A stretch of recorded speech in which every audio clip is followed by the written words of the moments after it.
වසර දහස් ගානක ඈත අතීතයේ සිට පැරැන්නන් සම්ප්‍රදායික ගොවිතැන පවත්වා ගත්තේ පරිසර සමග හිතකාමී ගනුදෙනු ඉති. ඔවුන් පරිසරයේ ඉන්න ජීවින්ට අවමානයක් වෙන පරිදි ජීවිකාව සරි කර ගන්නා ක්‍රමවේදයක් අනුගමනය කළා.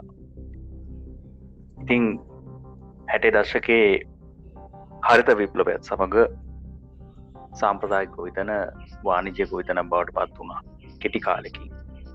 මේ සමගම මේ වාණිජ ගොවිතැන ජනප්‍රියතාවය හේතුවෙන් විවිධ ආකාරයේ ගොවිතැන් ක්‍රම ලෝකයට හඳුන්වා දුන්නා. ඒකේ බලපෑම ශ්‍රී ලංකාවට බලපෑවා විශාල ලෙස. අපි ගමේ හිටපු අර සම්ප්‍රදායික ගොවිතැන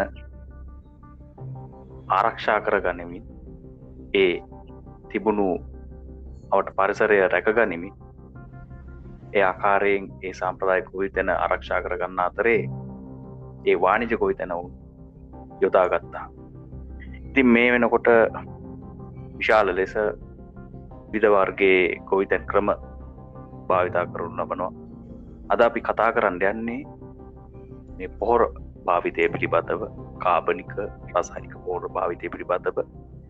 ඉතින් වෙනද වගේම අදත් මාත් සමග සිටින මගේ සහකයා එරික් මහත්මයා පැත්තෙන්.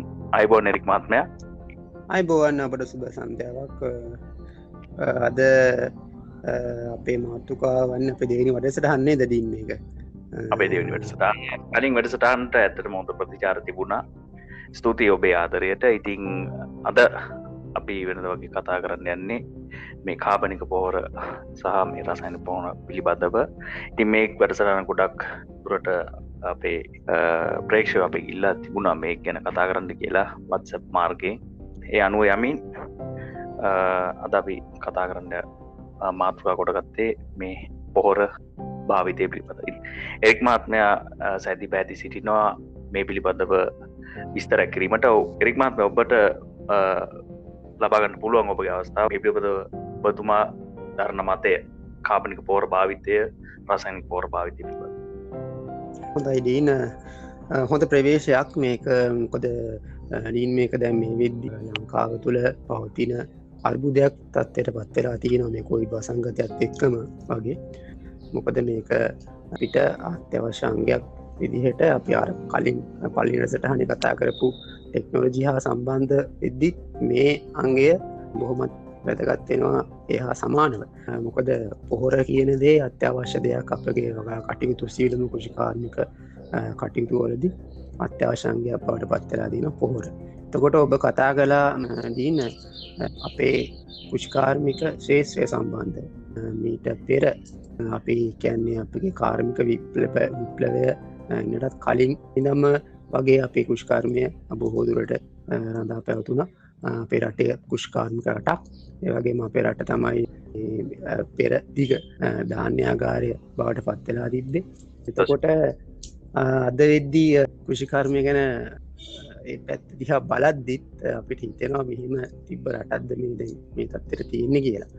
මෙහෙකෙදී අපි කතා කරන මාතෘකාව බැලුවොත් ඩීන් කෘෂිකර්මය සඳහා රසායනික පොහොර හා කාබනික පොහොර භාවිතයන් පිළිබඳව තමයි අපි අද කතා කරන්න මාතෘකාව. මේකෙදී ඩීන් අපිට මුලින්ම කියන්න ඕන අපි කවදාවත් මේ රසායනික පොහොර භාවිතය මුලින්දම්ම කරපු රටක් නෙමෙයි.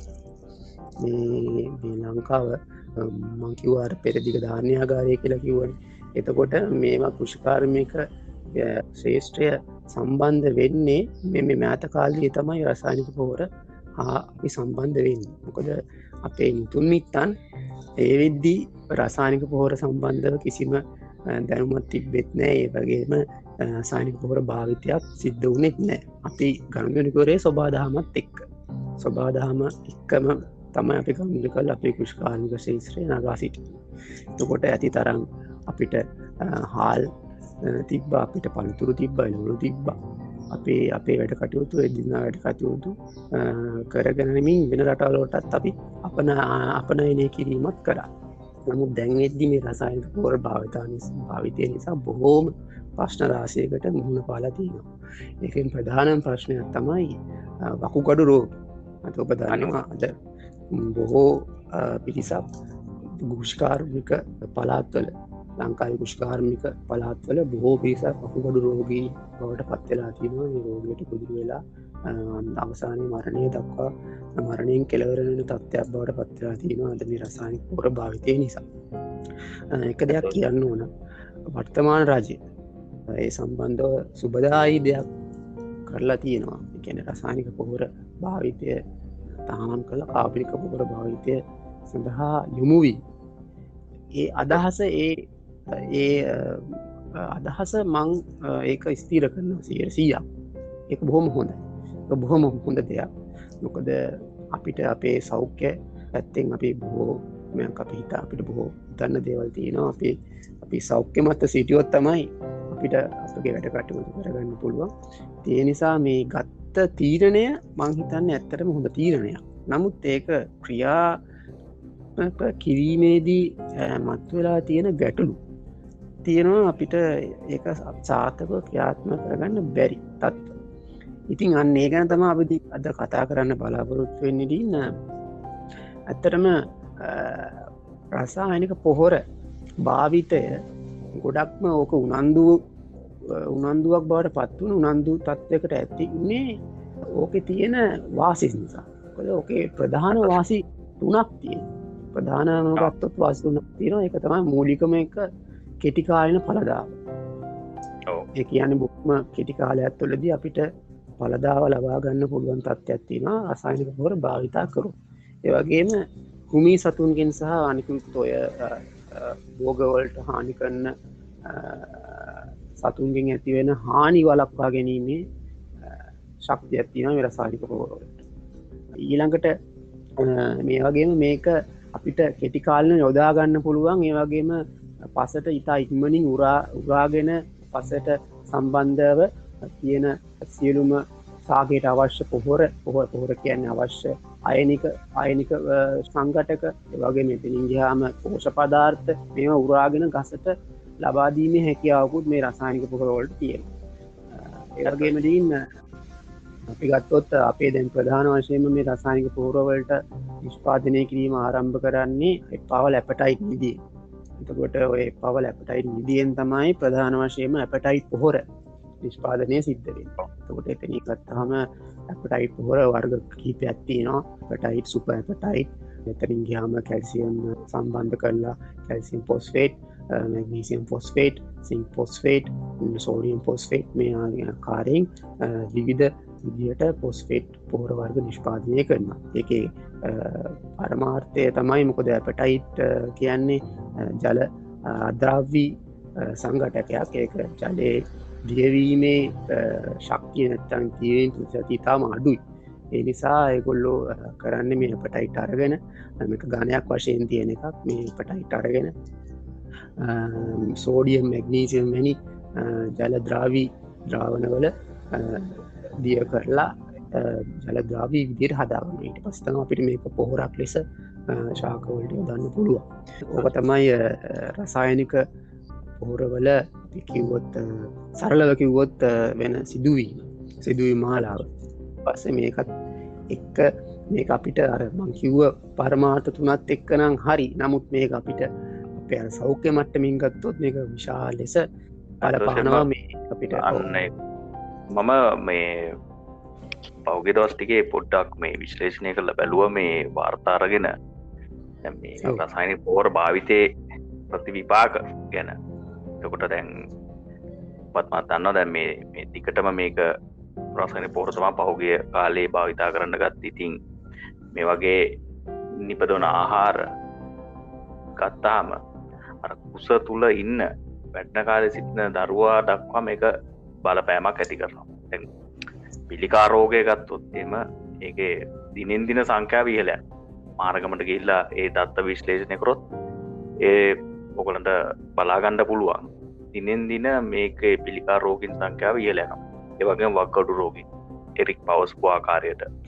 ඉතින් මේ දැන් ගිය අවුරුද්ද විතරක් මේ පිළිකා රෝගයට ගොදුරු වෙච්ච ගාන 29000 ගාන. එතකොට ඒ වගේම ඒ මරණ 16000 ගානක් වාර්තා වෙලා තියෙනවා. ගොදුරු වෙලා තියෙනවා 29,000 ගාණක් මරණ සංඛ්‍යාව 16,000 ගාණක්. එතකොට මේවා මේ රසායනික පොහොර භාවිතා කරපුවාම එතකොට ඒ භූමියෙන් නිකුත් කරන ජලය, ඒ කියන්නේ පිරිසුදු ජලයට මේ රසායන ද්‍රව්‍ය එකතු වෙනවානේ. එතකොට එතනින් තමයි ඔය වක්කොඩු රෝග වලට මුල් තැන වෙන්නේ. මොකද ඒවා වැව් ආශ්‍රිතව යනවා, ගංගා වලට යනවා. එතනින් ගියාම ඒ වතුර භාවිතා කරන ඒ අවට ප්‍රදේශයේ ජනතාවට තමයි මේක විශාල ලෙස බලපාන්නේ. ඒක තමයි මේ දැන් වැඩිපුර ගත්තොත් පොළොන්නරුව අනුරාධපුර ප්‍රදේශය ගත්තොත් විශාල ලෙස ගොවිතැන් සිදු කරන ප්‍රදේශ. ඉතින් ඒ පැතිවල වැව් වගේ දේවල් ගොඩ විශාල ලෙස පවතින. මේවා මිනිසුන් ආහන කරන ඒවා වතුර භාවිතා කරන ඒවා. ඉතින් ඒක නිසා ඒගොල්ලන්ට ඒ තුල ඔය වගොඩු රෝග ආදිය සිදුවීමක් සිදු වෙනවා. වගොඩු රෝග වලට මුහුණ දෙන්න සිදු වෙනවා, ඇති වෙනවා ඒගොල්ලන්ට. ඉතින් දැන් මේකෙන් ඇත්තටම රටේ ආර්ථික සමාජීය ගැටලු ගණනාවක් නිර්මාණය වෙලා තියෙනවා. ඉතින් අනිත් දේ තමයි දැන් එතකොට රසායනික පොහොර භාවිතය පිළිබඳව කතා කරපුවාම මේක සමහරක් අපේ වගා ක්‍රමවල වලට තාමත් භාවිතා කරනවා. එතකොට එතෙන්දී අපි බලන්න ඕනේ දැන් මේ දරු පරපුර ආරක්ෂා කරගෙන මේක යන්න ඕන ගමනක්. එතකොට ඒකේ ඒ භාවිතා කරන ක්‍රමවේදයක්, හරි ක්‍රමවේදයක්, රසායනික පොහොර භාවිතා කරන හරි ක්‍රමවේදයක් හඳුන්වා දෙන්න ඕන. එතකොට ඒ වගේම තමයි දැන් මේ කාබනික පොහොර භාවිතයේ අර ඒක ගොවින් දැනුවත් වුණත් අර පොහොර මිලදී ගන්න යනකොට එතකොට ඒ පිළිබඳව ඒක භාවිතා කිරීම පිළිබඳව ඒක ගොවින් හරියාකාර දැනගන්න ඕනේ. එතකොට ඒකට සාධාරණ කාලයක් වැය වෙනවා ඒගොල්ලන්ට. දැන් එකපාරම රසායනික පොහොර භාවිතා කරන ගොවීන්ට කාබනික පොහොර භාවිතය පිළිබඳ එකපාරටම දාපුවාම ඒගොල්ලන්ට ඒක ගැන නිශ්චිත දැනුමක් නැහැ. මොකද මම මුලදී මේ වැඩසටහන පටන් ගත්තම කිව්වේ අර 60 දශකයේ අපේ රටේ තිබුණේ අතරම මේ අර ලෝකේ තිබුණා මේ හරිත විප්ලවය. ඉතින් ඒකෙන් වාණිජ්‍ය කෘෂිකර්මය බිහි වුණත් එක්කම තමයි මේ රසායනික පොහොර කියන එකත් රසායනික පොහොර භාවිතයට ගියේ ලෝකෙ.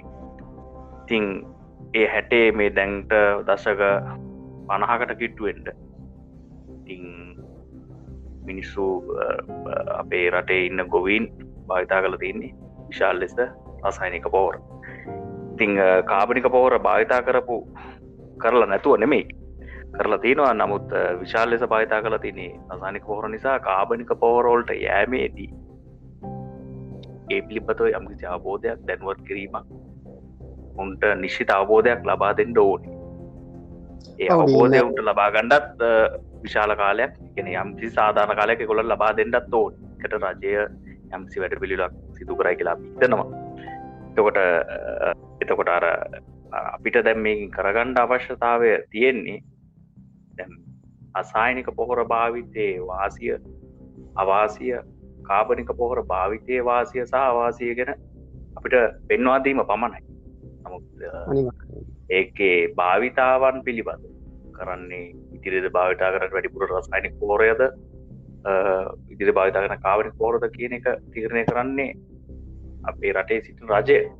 ඒකට අපිට කිසිම බලපෑමක් එල්ල කරන්න බෑ. ඒක ඉතින් ඒ වගේම තමයි ගොවි මහත්වරුන්ගේ තේරී.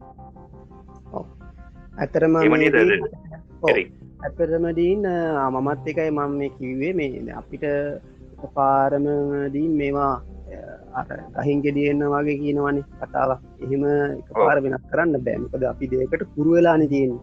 අපි ඒ දෙයකට තියෙන නිසා අපිට ඒ දේ එකපාර නවත්තන්න බෑ. මොකද අපි ඒක ක්‍රමානුකූලව අපි යම් දෙයකට වෙනස් වෙනවා නම් ක්‍රමානුකූලව වෙනස් වෙනවා. මොකද සත්තු ශාක වුණත් එකපාර අනුවර්තනය වෙන්නේ නැහැ. ඒක ක්‍රමානුකූලව තමයි පරිසරයට අනුවර්තනය වෙන්නේ. ඒ වගේම තමයි මේ අපි කරන වැඩ කටයුතු වුණත් අපි මොනාරි දෙයකින් තව දෙයකට යනවා. ඒ යන පිළිවෙලක්. ඒ පිළිවෙලත් එක්ක තමයි අපි යන්නේ. මොකද අපි එකපාර පැන්නොත් එහෙම අපිට ඒ පිළිවෙල නැතිව ගිහින් අපිට නොසිතූ බාධකවලට ප්‍රශ්නවලට දුුණ දෙන්න වෙන ඔබ දැන් අර දීන්තුවාගේ ගොඩා කාලයක් නම් මේ රසායනික පෝර භාවිතා කරලා ඒවලින් තම අපි අද වෙනෙකු සමහට මේ අද අපි අද කෑව දවල් කෑම වේල බවා මේ රසානික පෝර භාවිතා කරපු කෑම වේලක් වෙන්න පුළුවන්. ඉතින් ඒ නිසා මේක අද වෙද්දී රසායනික පෝරවලට මිනිස්සු හුරු වෙලා තියෙන්නේ. ඒක අපිට එකපාර වෙනස් කරන්න බෑ කාබනික පෝරවල. ඒක යම් කිසි ක්‍රමානුකූල විදිහකට යන්න ඕනේ. රසායනික පෝර ගහලා මේ පස දැන් නිසරු වෙලා තියෙන්නේ. මේක අනිවාර්යයෙන් ගන්න බෑ දැන් කිසිම ප්‍රයෝජනයක් ගන්න බැරි තත්ත්වයක තියෙන්නේ. අපි දැන් නිකම් දැම්මත් අපිට පැලවෙනවා වගේ වුණාට නමුත් ඒකෙන් අපිට අවශ්‍ය කරන පළදාව නිසි පළදාව ගන්න බෑ. මොකද අතරමඟදී පැලේ වෙලා යනවා නැත්නම් මැරලා යනවා. ඒකට දැන් රසායනික සංයුතික තම වැඩිද. අපිට ගහක් වුණත් වර්ධනය වෙන්න යම් ප්‍රශස්ත මට්ටමක් තියෙනවා. හැම දෙයකම ප්‍රශස්ත පරිසර තත්ත්වයක් තියෙනවා. ඒ පරිසර තත්ත්වය නැතුණාම පස්සේ එතනින් එහා ඒ පරිසර තත්ත්වය අපි ප්‍රශස්තයි කියලා කියන්නේ. එක්කෝ ඒක යම්කිසි අඩුපාඩු වැඩිකම් තියෙනවා. දැන් රසායනික පෝර භාවිතා කරලා මොකද දැන් එකම ගොවියෙක් අපි ගත්තොත් නිදසුනක් විදිහටදී ඒ කෙනා කරන්නේ මුළු ජීවිත කාලෙදිම මේ තමන්ගේ ගොවිපලත් එක්ක සම්බන්ධ වෙන එකනේ. ඒකනේ යාගේ වෘත්තිය. ඒකට අපි ඒ ගොවි මහතා හෝ ඒ ගොවිතැන් කරන කෙනා කරන්නේ සම්පූර්ණ මේ රසායනික පොහොර මුළු ජීවිත කාලෙම මේ පොළොවට යොදනවා. ඒකට පොළොවට යොදපුවාම පොළොවේ තියෙන සාරවත් බව ඉක්මනින්ම නැතු වෙනවා. මොකද මේකේ දැන් තියෙන්නේ වැඩිපුරම මූලද්‍රව්‍ය. මූලද්‍රව්‍ය කියන්නේ රසායනික මූලද්‍රව්‍ය තමයි වැඩිපුරම තියෙන්නේ.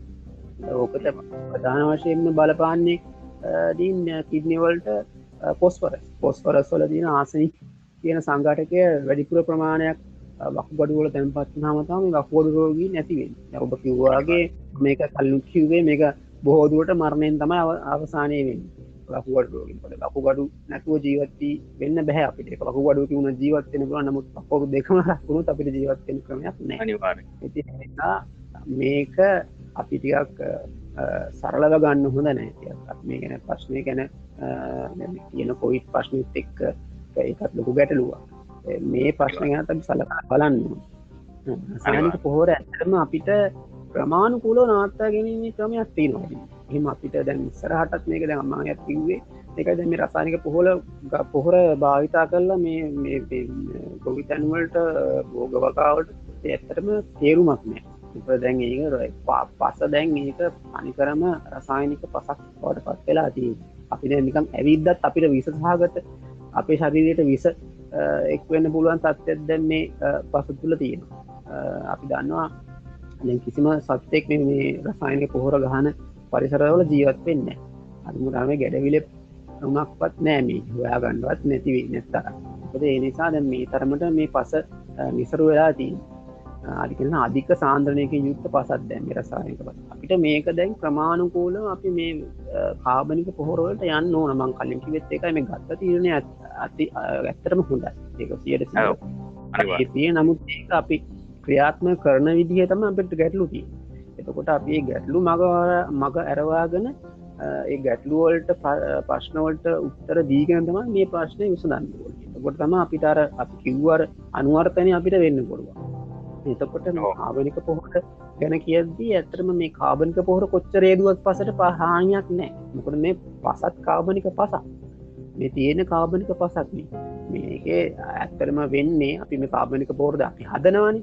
අපි හදනවට වඩා ඇත්තටම බැලුවොත් ඔය කැලේකට ගිහිල්ලා ඩීන් බලන්න මේ පස් ටිකක් අරන් ඒ පස් ටිකකට පුළුවන් නම් ගෙදර අරන් ඇවිල්ලා හරි මොකක් හරි ක්‍රමයකින් ඔයා නිකන් දාන්න මේකට පොඩි බීජ ටික ඉබේ පැලවෙනවා.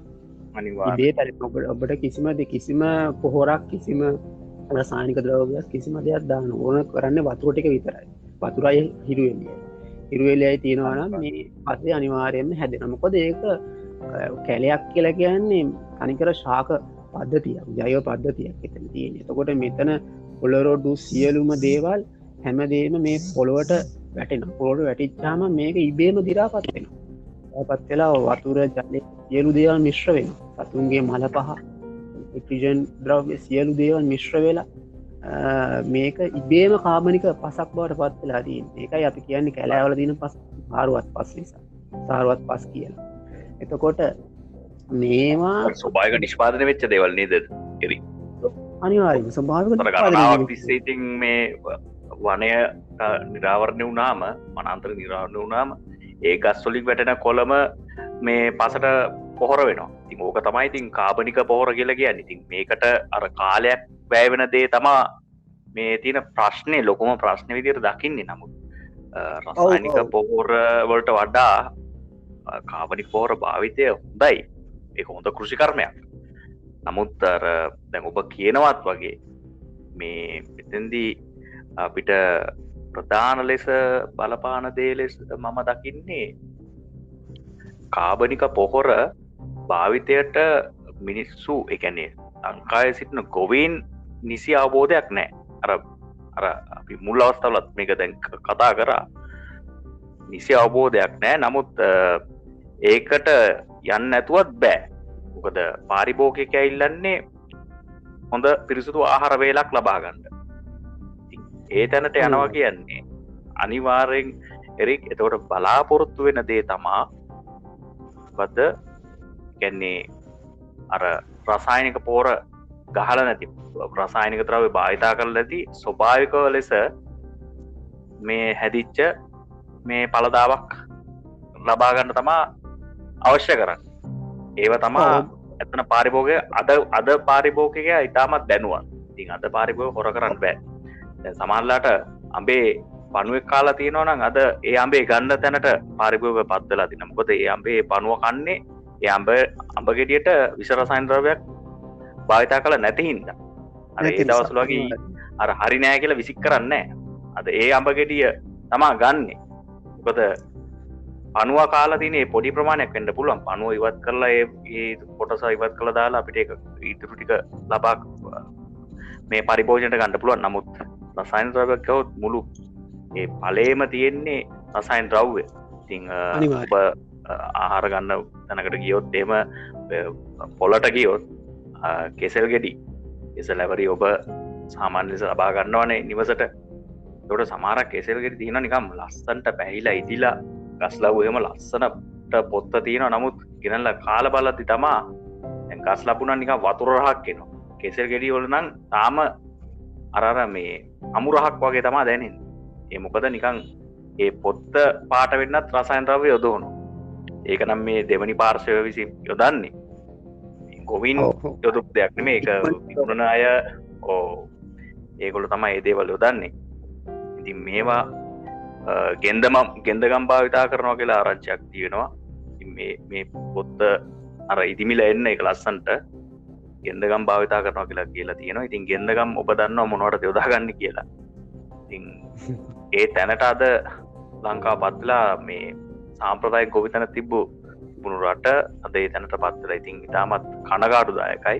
ඔව් එරික් දැන් ඔබ දැන් කතා කරන ගිය කොටස කැමතියි ඔබ නැවතත් ඒක කරගෙන යනවා නම්. පෞඩින ඔබ පැනනපු හොඳ ප්‍රශ්නයක් මේක. දැන් අපිට කතා කරේ මේ කාබනික පොහොර භාවිතයේදී අපිට ඇතිවෙන ප්‍රධාන ගැටලුවක් මේ කාලය හා සම්බන්ධ ගැටලුව. මොකද මම කලින් කිව්වා රසායනික පොහොර භාවිතයේදී බොහොම කෙටි කාලීනව පළදාව ගන්න පුළුවන් කියලා. නමුත් කාබනික පොහොර භාවිතයේදී ඇත්තටම කෙටි කාලීනව අපිට පළදාව ගන්න ටිකක් අමාරුයි. ඇත්තම කතාව කිව්වොත්. නමුත් ඒක අපිට ක්‍රමවේදයක් තියෙනවා ගන්න පුළුවන්. මෙහෙමයි. අපි දන්නවා අපි භෝග වගා කරන හා කෘෂිකාර්මික රටක් විදිහට අපේ කන්න දෙකක් තියෙනවා නේද?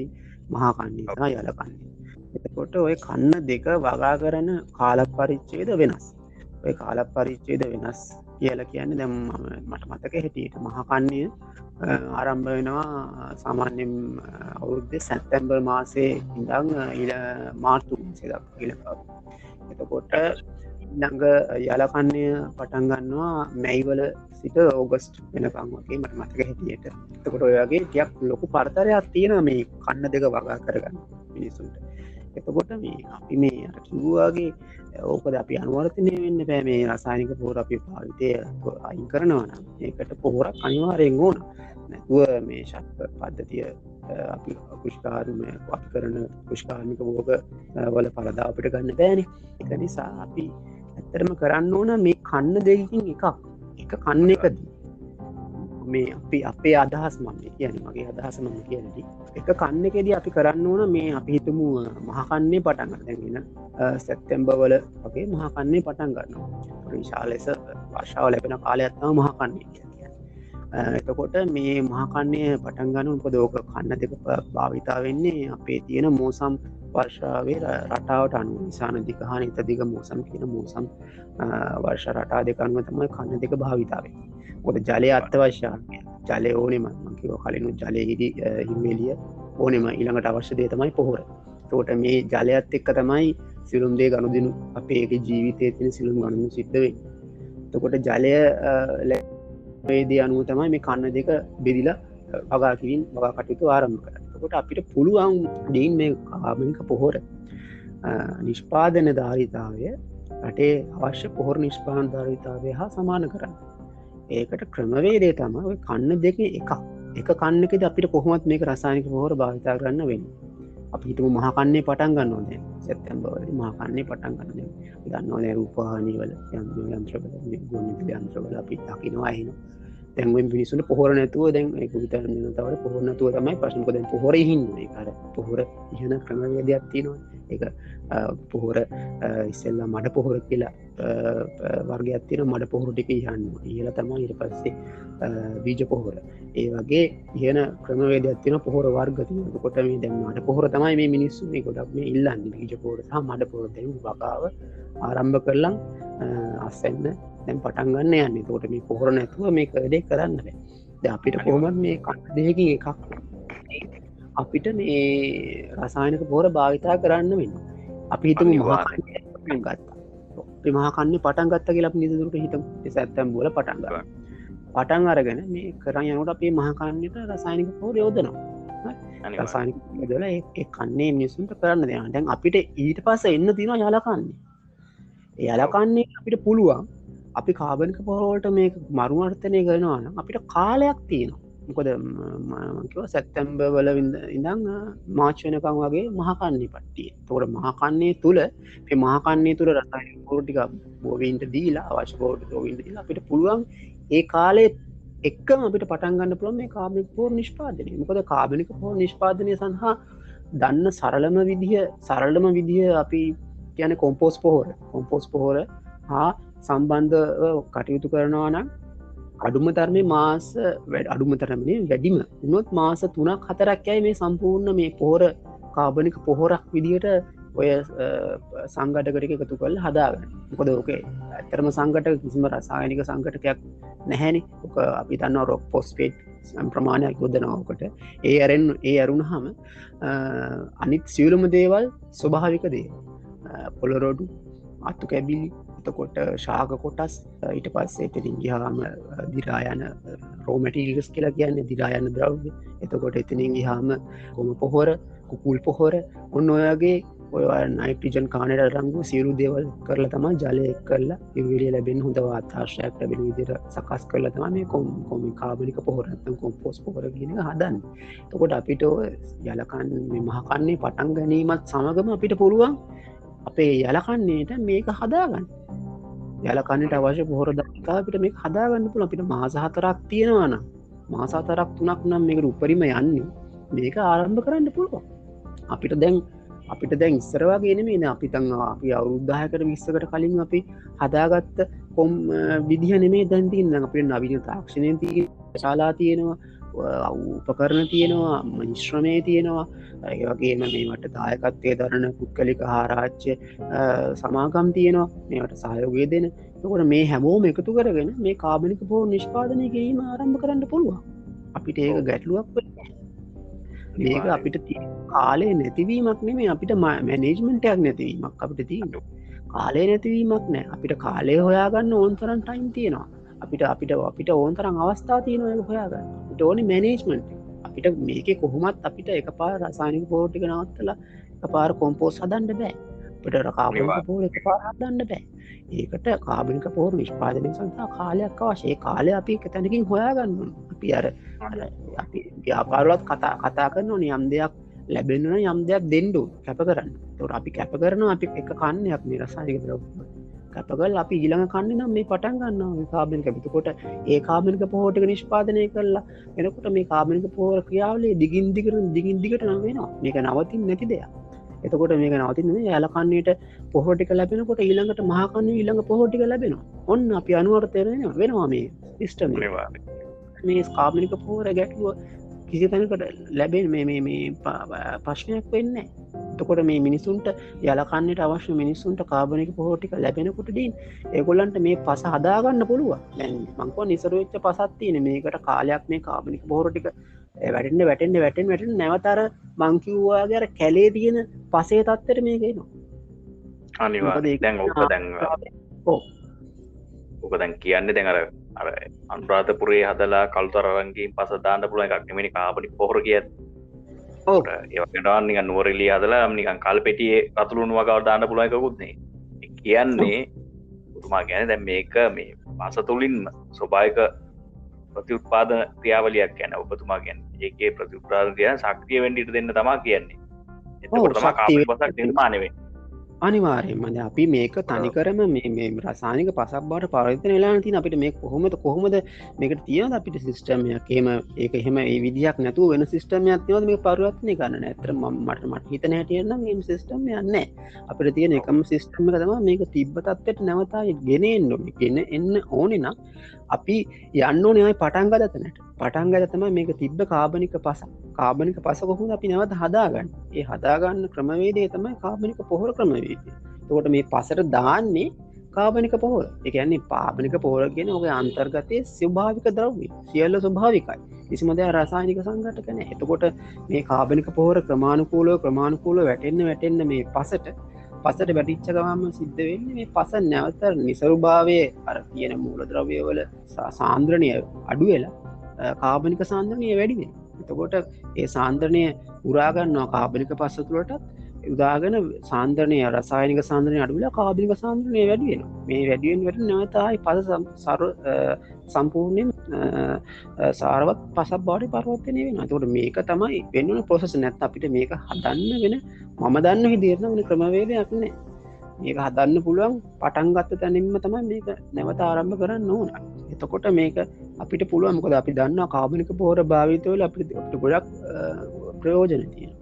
එකක් තමයි ඔබතුමා කියනවත් වගේ අට වෙන විදිහට මේකට විශේෂිත මොඩලයක් නිර්මාණය කරන්න ඕනේ. එතකොට විදේශීය අත්දැකීම් අපිට දැන් අවශ්‍ය වෙනවා. අපි ගාව තිබුණ සම්ප්‍රදායික ක්‍රමවේදයක් නම් අද විදේශ රටවල කාබනික කොවිතැනට මුල් තැන දෙන්න නිසා ඔවුන් අර පුහුණු වෙනවා මේ දවස්වල ඒ කියන්නේ ඔවුන් පුරුදු වෙලා ඉන්නවා වේගයෙන් කාබනික පොහොර ඒ කියන්නේ කාබනික පොහොර යොදලා වේගයෙන් පළදාව ගමනා ක්‍රමවේද පිළිබඳ. එතකොට අර කිව්වට අර විශේෂිත මොඩලයක් නිර්මාණය කරන්න ඕනේ ලංකාව තුල. ඒ කියන්නේ එතකොට අපි ගත්තොත් එහෙම අපි ගත්තොත් ලංකාවේ බහුලව ගොවිතැන් කරන දිස්ත්‍රික් හඳුනාගෙන එතකොට ඒවේ ආදර්ශ මොඩලයක් නිර්මාණය කරන්න ඕනේ. එතකොට ඒ ප්‍රදේශය ඒකේ සම්පූර්ණම රසායනික පොහොර වලින් තොර කලාපයක් කරන්න උපාය මාර්ග සකස් කරලා එතකොට ඒකට යම්කිසි විධිමත් වැඩසටහනක් කියන්නේ අපි කියමු අවම වශයෙන් වසර 2ක හෝ 3ක කාලයක් ඒ වගේ ක්‍රියාකාරී සැලැස්මක් යොදවලා එතකොට ඒකේ කාලය තුලදී අපිට ඒකේ ප්‍රගති සමාලෝචනය කරන්න පුළුවන්. ඒකට ලංකා පුරාම මේ කාබනික ප්‍රතිපත්තිය අපිට ක්‍රියාවන් නම් ගන්න පුළුවන් ඒක තුලින්. ඔව් අපිට දින් තව දෙයක් කරන්න පුළුවන්.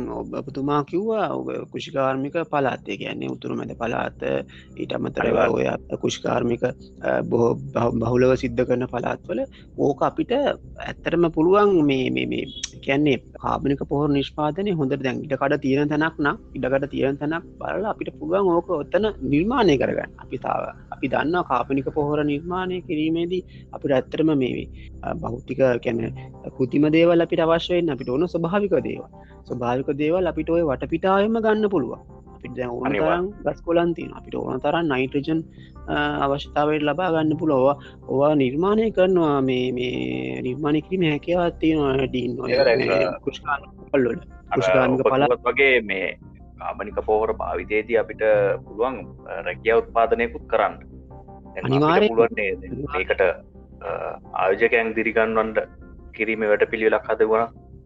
ඒ වගේ කාබනික පොහොර සඳහා මේ වෙදිරීන් දැම් බෝදුරට මේ කොයිට් පශන නිසා රටේ ගොඩාක්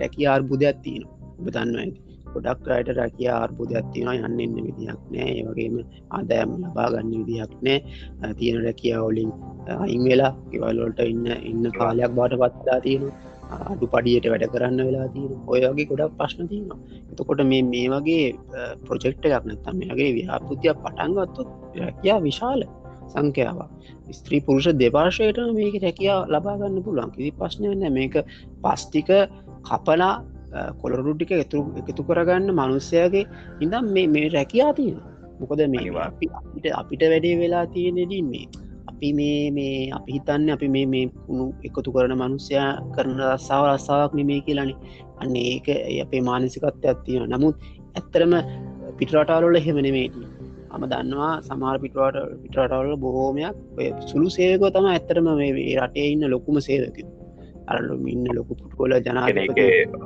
සමානත්මතාවයක් තියෙනවා සමානත්තාවයක් දිලා තියෙනවා මොකොත් දැන් අපිට ඒ නිසා මම කියන්නේ අපිට රැකියාව මොකක් හරි රැකියාවක් සාධාරණ රැකියාවක් අපිට තියෙන අන්න ඒක අපේ තියෙන වටිනාකමදී අපේ තියෙන පර්සනලිටිය එක ඒක එතකොට අපිට මේ කුණුරොඩු එකතු කරනය දේ රස්සාාවක් නෙමෙයින මේ රස්සාාවක් ඒක හොඳ රස්සාාව ඒකෙන් අපිට ඕන තරම් මේ ලොකු දායකත්වයක් දෙනවා ඒ මනුස ලොකු දායකත්වයක් දෙනවා මේ රටට පරට පොහොරටික ලැබෙන්නේ මනුස්සගේ අදක එකතු කරන කුණුරොට ගෙනල්ල ඕක හදල කල්ලා යවන නිසා ගොයන්ට එතකොට ඒ ඒකින්තාව නිසුන්ගේ හාල් ධාරිතාවය උමනාව සම්පූර්ණ කනතෝට ඒ මනුස්සගේ දායකත්ති තා වැදක ඔබ හිතන්න මේ අපිට මේ කුණ එකතු කරගන්නන්න මනුස්්‍ය අපිට ආවනැත්තන් කොච්චර අපවස්ථාවට පත්වෙනවා ඒගේ හැනිවාසා වටින් රස්සාාව හරි එතකොට මම කිව්ව අපිට මේ රස්සාාව සියලුම දේවල් අපිට ඇබෑතු ඕනතරම් මේ සම්බන්ධව ගන්න පුල ඉහලම කළමන කාරිත්තය ඉන්න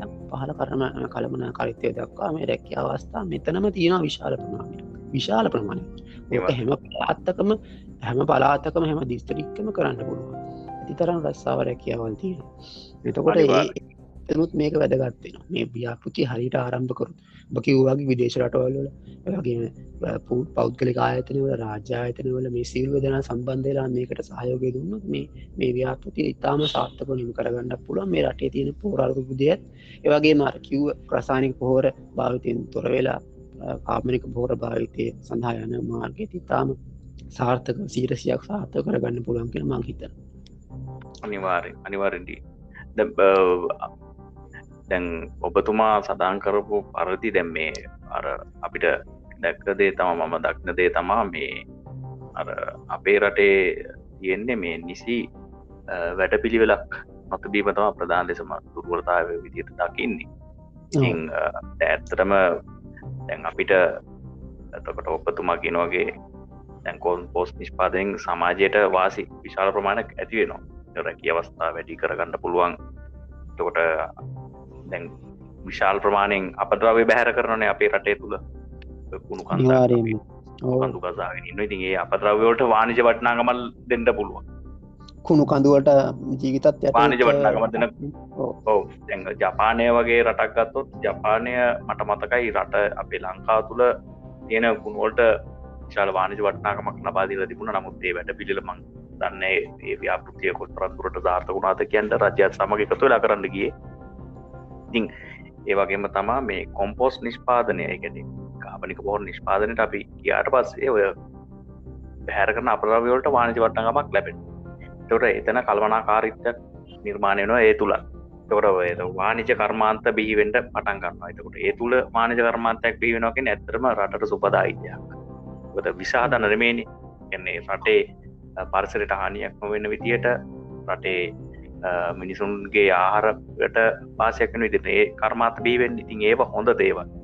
ඒතකොට අර රසායනික පොහොර ඇත්තටම ගන්න එරික් මෙතනදී මම දකින දේ තමයි විශාල ලෙස විදේශ විනිමයක් රටෙන් යනවා. වාහන වගේම වාහන ගෙන්නන්න යනවා වගේම විදේශ විනිමයක් රට තුලින් යනවා මේ රසායනික පොහොර ගෙන්නන්න. ඊටත් වඩා මං හිතන්නේ. ඔව් විශාල ඉතුරුවක් කරගන්න. එරික් මහත්මයා ඉතින් මම ආග්‍රමින් සිටියේ අර ඔබ කිව්වා වගේ මේ කාබනික පොහොර භාවිතය ඇත්තටම අපිට අපේ වගේ රටකට ඉතාමත් වැදගත් මේ වගේ අවස්ථාවකදී ව්‍යසනකාරී අවස්ථාවක තමයි සිටින්නේ. නමුත් කාබනික පොහොර වගේ දෙයකට මේ අවස්ථාවේදී යන්න තියෙනවා නම් අර ඉවත් වගේ අර රැකිය අවස්ථාව වැඩි වෙන දේ පිළිබඳව එතකොට අර ඉවත් වගේ අපද්‍රව්‍ය ඉවතල අපද්‍රව්‍ය වලට වාණිජ වටිනාකමක් ලැබීම පිළිබඳව එතකොට ඒ සඳහා නිර්මාණය වෙච්ච වාණිජ කර්මාන්ත ඇතිවීම මේ වගේ දේවල් මේ තුලින් වෙනවා. ඒ වගේම විශේෂයෙන් කියන්නේ විදේශ විනිමය රට තුළ විශාල ලෙස ඉදිරි කරගන්න පුළුවන් අතින් පිටට යන. ඉතින් ඒක නිසා ඒ වගේම එතකොට අර කාබනික පොහොර යොදා ගැනීම රටේ විතනට යොදා ගැනීම මේ අත සාරවත් බවින් වැඩි වෙනවා.